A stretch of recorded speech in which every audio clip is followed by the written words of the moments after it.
Advent Gospel Challenge. We are on December 5th, the fifth day of Advent, which means we are in the fifth chapter of the Gospel according to St. Luke, which is, incidentally, the reason we chose Luke here is that this will be the Gospel for this lectionary year. The lectionary, the readings that we have in church are broken down into 3 years, A, B, C, because we're creative that way.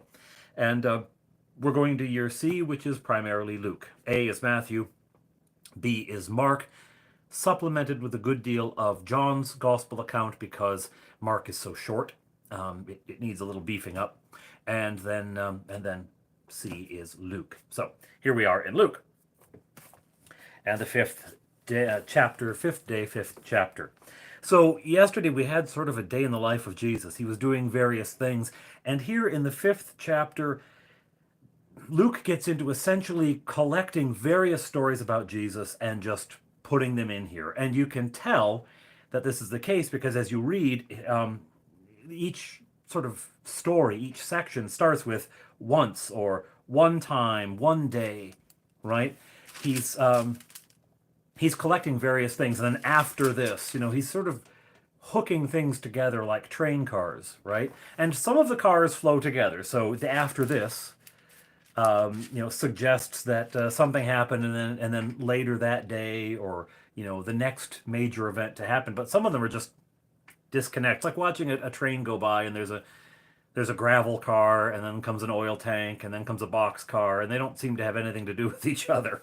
Some of these are just stories that were out there about Jesus, and Luke is including them to help, well, first of all, for posterity's sake, but mostly all of the gospel accounts, they're not really there to tell the life of Jesus, right? If they were, we would have had more childhood narratives. We would have had a greater story about Jesus' relationships growing up and how those formed and what they did. This isn't the modern biography, right?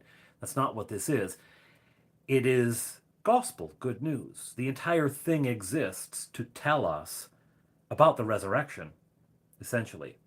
And they do it in different ways. Mark does it by ending with the empty tomb. There's a little tack on that got added in later by scribes who couldn't bear to see the gospel just end with the women running away, terrified by what they'd seen. But that is how Mark originally ended it, all scholarship suggests. So they do it in different ways. Luke is, well, we will see Luke goes much further with resurrection appearances, but they are essentially communicating the good news, which is that death is overcome, that that the grave can't hold life. God is greater than death. Anyhow, so all of these stories are there to point toward that. Keep that in mind as you read the Gospels. All of the stories are there to point us toward the resurrection. And so we have here Jesus calling the disciples. Now, this one is, what is that about, right? Well, later, actually, in the next chapter, Jesus will winnow this down to 12. He won't kick anyone out, but from among all of the people who are following, and we hear that, whole crowds are following him around. So when Luke talks about disciples, he's not necessarily talking about just the 12. When he says the 12, then he means, the 12 apostles, disciples. But sometimes he means the crowd. At any rate, he's calling his first disciples here. Now, that said, he was at Simon's house earlier, right? So clearly he's got some association with Simon. But here is where he actually calls Simon to follow him. It's interesting. A lot of times in the telling, including on the show The Chosen, these events get flipped around. But he is really here calling out Simon specifically to follow him, even though he's been to his house already, right? Anyhow, he calls the disciples, and he does this. The scene at the Lake of Gennesaret, and he's on the shore, and he's teaching, and people are crowding around, and so no one can really see him, and they're having trouble hearing him. So he gets into a boat and goes a little ways out so he can project his voice back. He's probably not very far out when he does this, because otherwise he'd be too far to hear. But he's speaking back to the shore. And when he's out there, of course, he tells Simon to put down his nets, right? And Simon objects. He's like, we've been fishing all night. We've caught nothing. But all right, if you say so. And of course, this huge catch of fish. And Simon realizes what's happening. All right. And that's when Jesus calls him to follow. Now, the whole thing about following, he is calling, as we later find, he's calling 12. The tribes of Israel at this point were scattered. Not physically necessarily. They still lived in the areas which had been apportioned to them. They still lived in their sort of ancestral spaces, but Rome had occupied them. Oh, actually, first, the Babylonians, the Egyptians, the Assyrians, everyone has come through. And at some point or other, because they exist between the great Egyptian empire and the Babylonian empire, the Assyrian empire, and so this was a pass through, right? This was how they fought with each other. They'd fight by going through Israel, and so it had been conquered by a number of people. The Greeks had stormed through, and then the Romans took over. One of the ways that invading forces, occupying forces control a populace is by dividing them, right? And we see this at Rwanda famously, the Tutsis and the Hutus, right? A single population divided against itself, it makes it easier to control, right? It's a relatively cynical and gross way to do things, but there it is. And so tribes were played off of each other. Herod came to power playing people off of each other, and no doubt continued to do so. So the tribes are not united. What does Jesus do? He calls 12 together, right? He is undoing that scattering. He is putting back together. In fact, interestingly enough, to scatter in the Greek is diabolane, to scatter, which is where we get the word diablo in Latin, devil. So it is demonic to scatter apart, right? It is of God to gather. As it says in Isaiah, all the world will come to the mountain of the Lord. All the nations will go up to the house of the Lord. So anyhow, we have the call. And then the cleansing of a leper. And again, this is one of those once when he was in one of the cities, not even told which one, right? It was a man covered with leprosy, and he cures a leper. What is that about? Well, that is about the healing of what has gone wrong, the restoration, the making whole again. Again, we're pointing toward resurrection and bringing together and bringing back whole again. And the same thing with the paralytic. One day while he was teaching, this is the wonderful thing that they're trying to get to Jesus with the man on the bed, right? And they end up having to break through the roof to lower him in. Beautiful scene. It speaks both to the faith of the man who believes Jesus can heal him, but also the faith of his friends who will bring him here. Isn't that beautiful? Then Jesus calls Levi. And this is a bridge too far for some of the people who are hanging around listening, because Levi is a tax collector. He's working for the Romans. He's a Jew, though, who's working for the Romans. He's a collaborator. This is the Vichy French, right?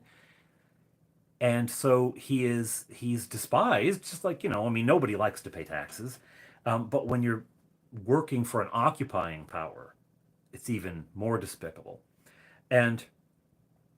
But that's who Jesus calls. And when he does, Levi throws a party. It's also known as Matthew, Levi Matthew, throws a party.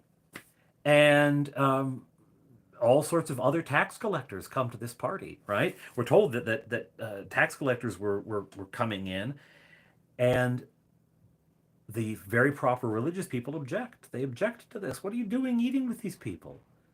And Jesus says, people who aren't sick don't need a doctor. People who are ill need a doctor.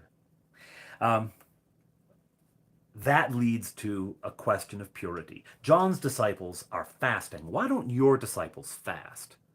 And Jesus says, well, you can't fast while the bridegroom is with you. When the bridegroom is there, that means the wedding has happened or has started. It's going on, right? The feast is on, right? It's interesting. In sort of Western culture, the groom arrives first and then the bride comes in. But apparently in this culture, the bride was there and the bridegroom came later.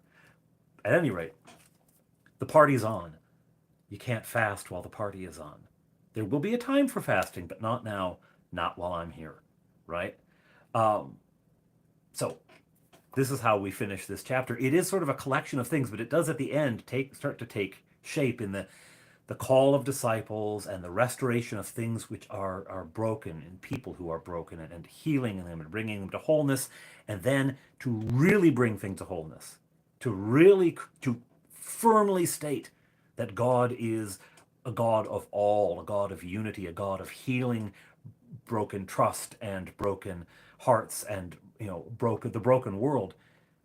Even the tax collector is called, the hated tax collector is called to be one of the beloved. And this raises this question of purity, which is where we end the chapter. Today I have the HarperCollins Study Bible in hand. I had that actually the first day as well. It's a very good resource. It is, I would say it's up there with the Noeb, the New Oxford Annotated, for scholarly notations and things like that. So if you're looking for a study Bible, I would any of the ones I've used so far. The C.S. Lewis Bible is fabulous, beautiful poetry, and C.S. Lewis, right? You can't beat C.S. Lewis. The Word on Fire Bible, just a beautiful edition. Lots of articles, both by Bishop Robert Barron. I think he was Father Barron at the time. It was before his elevation to the episcopacy, but lots of beautiful artwork in there as well. So the Lewis Bible, the Word on Fire Bible, and the HarperCollins is quite a sturdy translation, a very good translation is NRSV. It's the same thing we use in church, but very good notations and things like that. So, but again, a Bible with nothing more than the barest footnotes, or even no footnotes at all, is also a fine copy to use. It just kind of depends on your level of how you want to chew on Scripture. Right? Don't literally chew on it, though. You need fiber in your diet, but not that much. Anyway, you have a good rest of your day. Grab that Bible and read chapter 5, and we'll see you tomorrow for chapter 6, because that's how numbers work.